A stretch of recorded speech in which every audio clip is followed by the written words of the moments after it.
Alors, la remise en question, c'est prendre du recul et réévaluer ou évaluer un des domaines de sa vie ou même toute sa vie.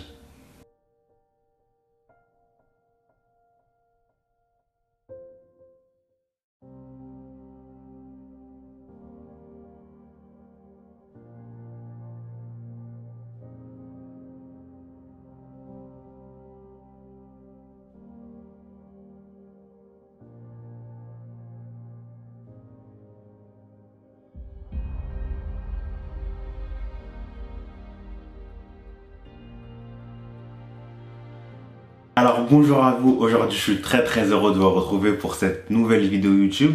Aujourd'hui je vais vous donner 4 astuces pour pouvoir sortir de la remise en question. Parce que moi-même aussi, durant ces 2 mois, j'ai fait face à la remise en question.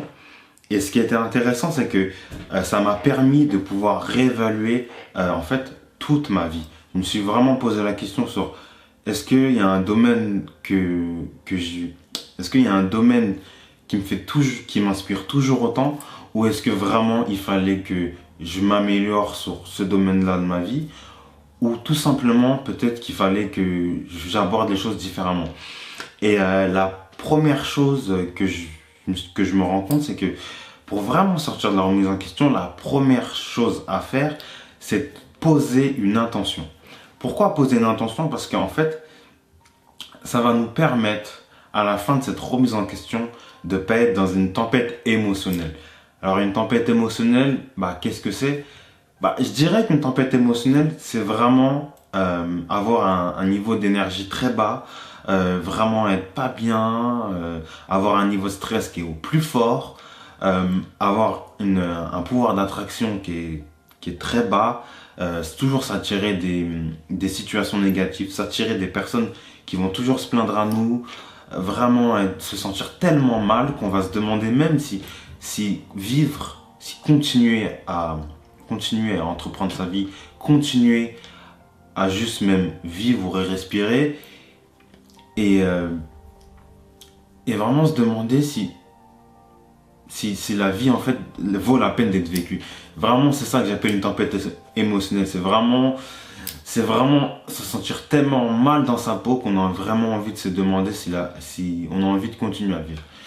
Et pour éviter ça, je vais me dire, ok, je suis peut-être dans une période de remise en question, je suis peut-être en train même de me remettre en question et je ne le sais peut-être pas. Mais aujourd'hui, à partir de maintenant, on est le 11 juin aujourd'hui, je vais me dire, dans 7 jours, dans 11 jours, enfin dans 10 jours plutôt, à la fin de cette période, peu importe ce qui se passe, je vais aller mieux.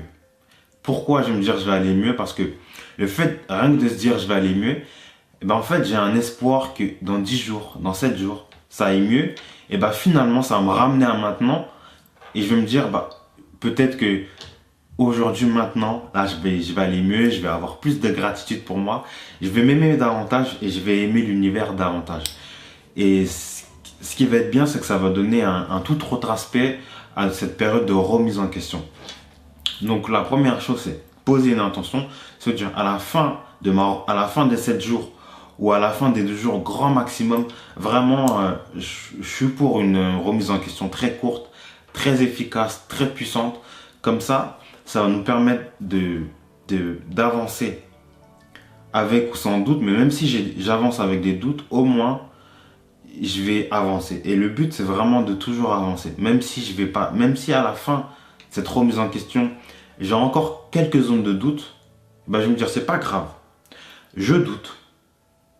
Mais je vais quand même aller mieux pour moi-même. Je vais quand même aller mieux pour ma famille. Je vais quand même aller mieux pour mes amis. Et je vais finalement quand même aller mieux pour l'humanité. C'est vraiment ça, de se dire, à la fin de cette période, je vais mieux, peu importe ce qui s'est passé. Et je prends la ferme décision d'aller mieux. Je vais me dire, je vais mieux, comme ça, peu importe comment je le vois, peu importe ce que je fais, mais je vais mieux. Je me suis peut-être répété, mais c'est vraiment de vous dire, vraiment de te dire, à la fin de ma remise en question, je vais mieux. Et la deuxième chose, c'est vraiment de se donner une date, comme je l'ai dit. Parce que pourquoi se donner une date? Parce que si je ne me dis pas dans 10 jours ou dans 7 jours, je vais mieux, et ben, je veux toujours me remettre en question constamment. C'est bien de se remettre en question. C'est très très bien. Mais il faut pas le faire tout le temps. Enfin, pas le faire tout le temps. Je dirais que il faut le faire. Mais lorsqu'on sent qu'on en a besoin. Lorsqu'on sent que dans ce domaine-là de vie, dans mon couple, dans ma profession, dans mon business, dans mes finances, dans ma relation avec le monde, dans ma relation avec ma spiritualité, je sens qu'il faut que j'évolue. Et là, je peux poser une remise en question. Mais là, ça va être une remise en question consciente. Là, ce que je vais te parler, c'est quand je sens que je vais mal. Parfois, je vais me mettre dans le noir parce que ça va pas bien, j'ai besoin de réfléchir. Le matin, je vais mettre du temps à me réveiller parce que je sens que la journée que je vais passer ne m'inspire pas. Là, je suis dans une remise en question, mais je ne sais pas parce que je vais voir, je vais même sentir, je vais pas avoir envie de, je vais pas avoir envie de bouger, je vais pas avoir envie de réaliser ce projet. Et nous, ce qu'on veut, vraiment, ce qui est important, c'est de sortir de ça. Et même si je le sais pas, c'est de me dire aujourd'hui, dans demain, peu importe, même si la remise en question est courte ou longue, on se dit, on se donne une date précise. Dans 10 jours, c'est la fin de ma remise en question. Et peu importe ce qui s'est passé, comme tout à l'heure, dans 10 jours, peu importe ce qui s'est passé, je vais mieux. Et là, peu importe ce qui s'est passé, dans 10 jours, je sors de ma remise en question. Voilà, c'est vraiment te dire, j'ai une période, 7 jours, 10 jours. À la fin de cette période, je sors de la remise en question. Et pourquoi?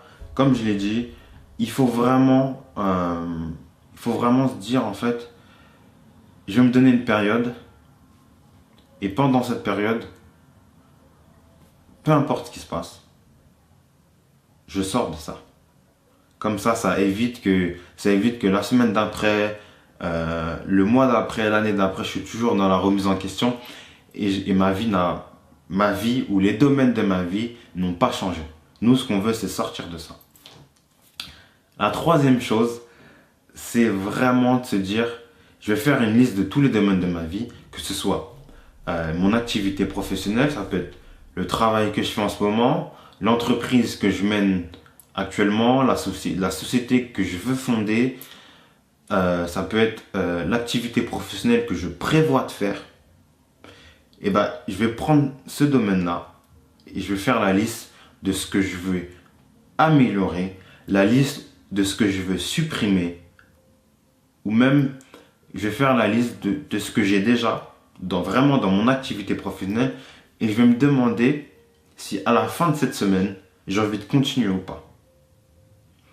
Après, le deuxième domaine qu'on peut classifier, enfin moi j'ai réuni la famille, les amis, les contacts, les personnes que je connais et les personnes qui me connaissent.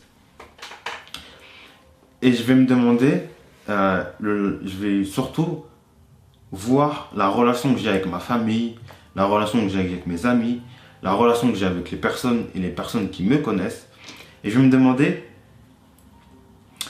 est-ce que la façon dont j'agis avec eux, la façon dont peut-être ils me perçoivent sans que je le sache, est-ce que ça m'inspire? Est-ce qu'il ne faudrait peut-être pas que je passe plus de temps avec mon père, plus de temps avec ma mère, plus de temps avec ma soeur, plus de temps avec ma famille, plus de temps avec mes amis?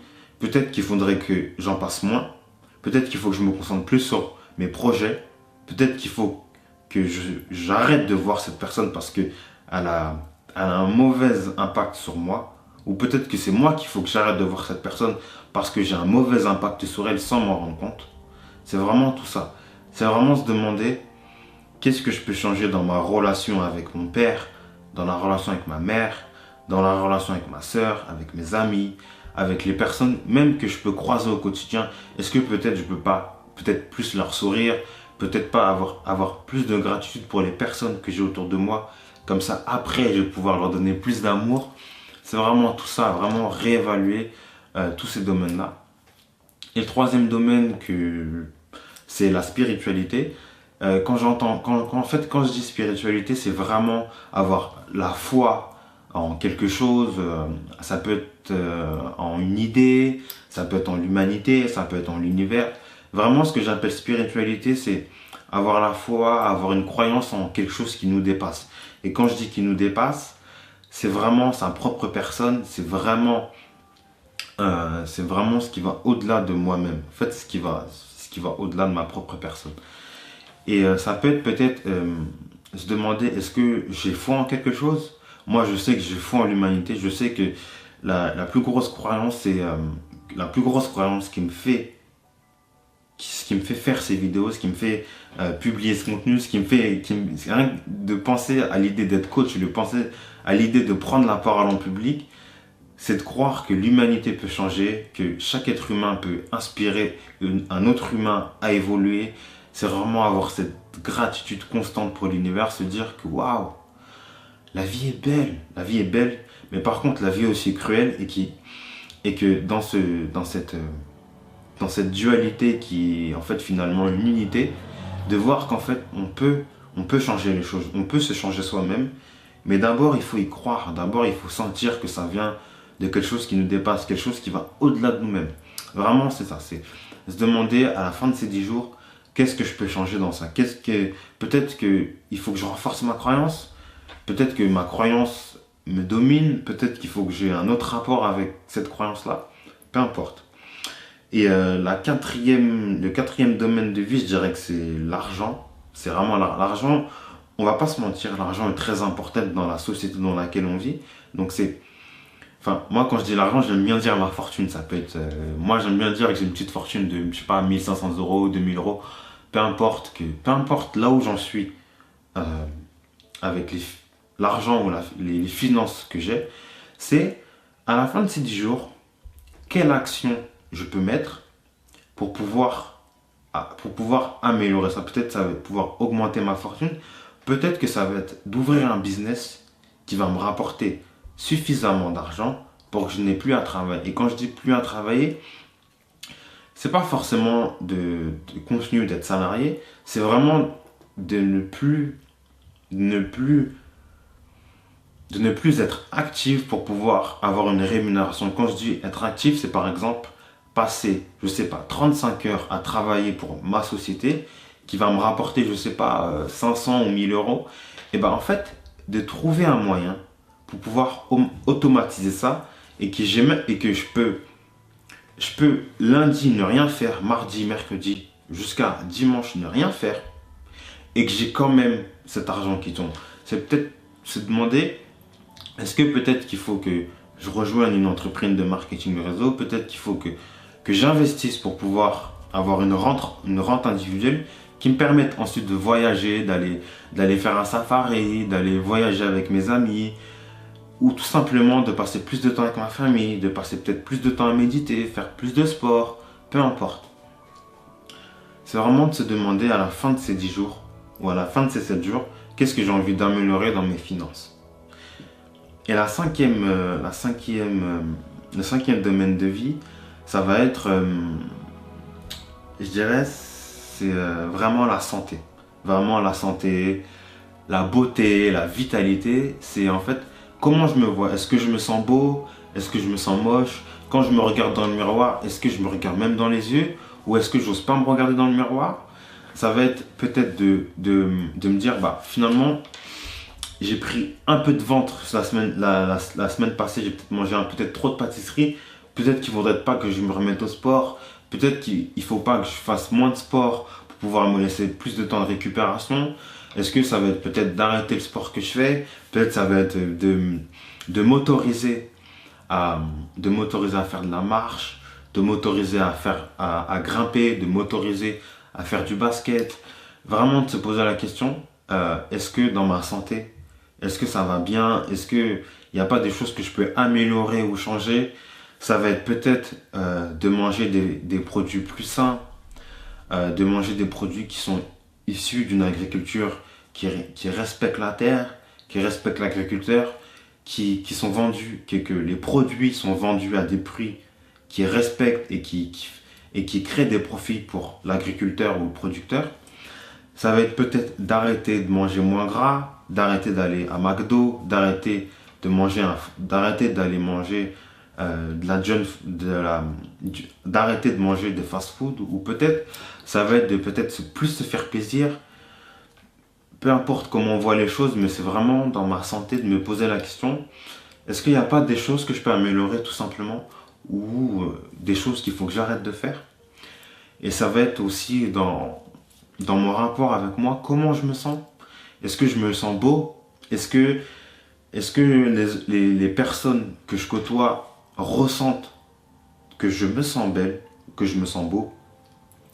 Peu importe, c'est vraiment le rapport que je vais avoir avec ma vitalité, comment je me sens et comment j'ai envie que les autres me perçoivent surtout. Ça, je crois que c'est le 6e domaine de vie. Et le dernier domaine de vie que j'ai envie d'aborder avec toi, dans cette troisième partie, c'est vraiment l'intelligence personnelle. Alors, l'intelligence personnelle, qu'est-ce que c'est? C'est son génie, son mental, sa créativité, cette capacité qu'en fait chaque être humain a de s'améliorer dans sa créativité. En fait, je dirais même que moi, le domaine dans lequel je suis, donc le développement personnel, le développement humain, l'accompagnement d'une personne ou d'un groupe, ça va être finalement de se demander, est-ce que peut-être qu'il ne faut pas que je lise plus de livres, il faut que j'assiste à plus de conférences, est-ce qu'il faut que je me fasse coacher, ou est-ce que peut-être il faut que je fasse plus de paroles en public, plus de vidéos, moins de vidéos. Ça, c'est vraiment à moi de savoir. Et c'est vraiment l'intelligence personnelle, c'est cette capacité qu'on a en fait à toujours vouloir se développer dans le domaine dans lequel on est, dans le domaine surtout qui nous inspire. Vraiment, c'est ça, chercher à se développer dans le domaine qui nous inspire. Mais au fait, ça peut être aussi pour certaines personnes, on ne sait pas le domaine qui nous inspire. Peut-être ça peut être la pâtisserie, ça peut être la cuisine, ça peut être la mécanique, ça peut être l'audiovisuel, ça peut être la musique, ça peut être la téléphonie, peu importe. Il faut vraiment, je pense que c'est même très indispensable dans le monde dans lequel on vit, parce que le monde évolue à une vitesse le monde évolue tellement vite que je pense qu'il faut vraiment savoir ce qu'on veut. Ou si on ne sait pas ce qu'on veut, c'est de le savoir. Je sais que je ne sais pas ce que je veux, donc j'ai envie de mener une vie. J'ai envie de mener une vie comme je l'entends. Mais pour ça, il va falloir vraiment devenir libre. Et c'est là où l'intelligence personnelle intervient. C'est vraiment, qu'est-ce que je peux faire pour devenir plus libre? C'est vraiment cette intelligence de toujours vouloir s'améliorer, toujours en fait chercher le détail qui fait la différence. Donc vraiment, voilà, c'est vraiment dans ces domaines de vie, qu'est-ce que je peux, à la fin de ma remise en question, qu'est-ce que je peux chercher à améliorer ou qu'est-ce que je peux chercher à supprimer. Et le 4e point que je voulais aborder avec toi, c'est à la fin de cette putain de remise en question, je vais poser des actions, je vais passer à l'action.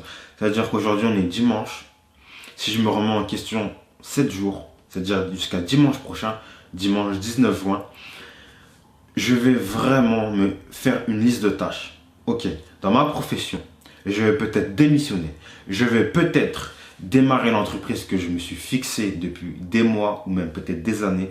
Peut-être ça va être de lancer le blog ou le site internet que je veux lancer depuis des mois mais que je ne fais pas parce que je procrastine ou parce que je me trouve des excuses. Je vais faire une liste dans mon activité professionnelle, dans mes finances, dans mon couple, dans ma relation avec ma famille, mes amis, ma liste de contacts, peu importe. Ça va être dans mes finances, ça va être aussi dans ma relation, dans ma relation avec ma spiritualité. Ça va être aussi mon intelligence personnelle. Quelle action je vais mettre en place pour pouvoir améliorer tous ces domaines de vie. Et pourquoi c'est vraiment important de passer à l'action? Parce que je me rends compte qu'en fait, il y a 3 sources de création dans le monde, c'est les pensées, la parole et les actions. Les actions, c'est vraiment, ça nous ramène à la matière. Les actions, en fait, les actions créent de la matière. Je vais prendre un exemple tout simple. S'il n'y avait pas, je vais prendre l'exemple de la pâtisserie. Si je ne, par exemple, je vais faire une pâtisserie, si je ne passe pas à l'action, si je ne vais pas acheter du beurre, du lait, des œufs, des fruits pour pouvoir faire, je sais pas, un fraisier, comment est-ce que je peux le faire? C'est pas avec la force de ma pensée, c'est pas avec la force de ma parole que ça va se réaliser. Donc l'action, c'est vraiment le point culminant de cette remise en question. À la fin de cette remise en question, c'est-à-dire que là on est dimanche 11 juin, dimanche 19 juin, je vais poser une liste d'actions que je vais entreprendre la semaine d'après, le mois d'après, les années d'après, peu importe la taille de ma liste, mais je dois avoir une liste d'actions suffisamment importante pour que pour que la remise en question, à la limite, je n'en ai plus ou j'en ai très peu. Que le temps de remise en question, après, ne soit que de quelques secondes. Pourquoi? Parce que je pense on n'a pas le temps pour vraiment vivre une vie vraiment belle, vraiment libre. La remise en question, elle a lieu d'être, mais elle n'a pas lieu d'être pour une période suffisamment longue et surtout pour une période tellement importante qu'on est déprimé, qu'on est dépressif, on a envie de se suicider, on n'a même plus envie de vivre, on n'a même plus envie de respirer. On voit vraiment le verre à moitié vide au lieu de voir le verre à moitié plein. Et c'est vraiment là où j'avais envie de t'aider, vraiment là où même rien que de penser à ça, rien que de faire cette vidéo, je me rends compte que finalement la remise en question, faut qu'elle soit productive, faut qu'elle soit active. Faut pas qu'elle soit passif, mais actif. Et à la fin de cette remise en question, faut qu'il y ait quelque chose qui se soit créé.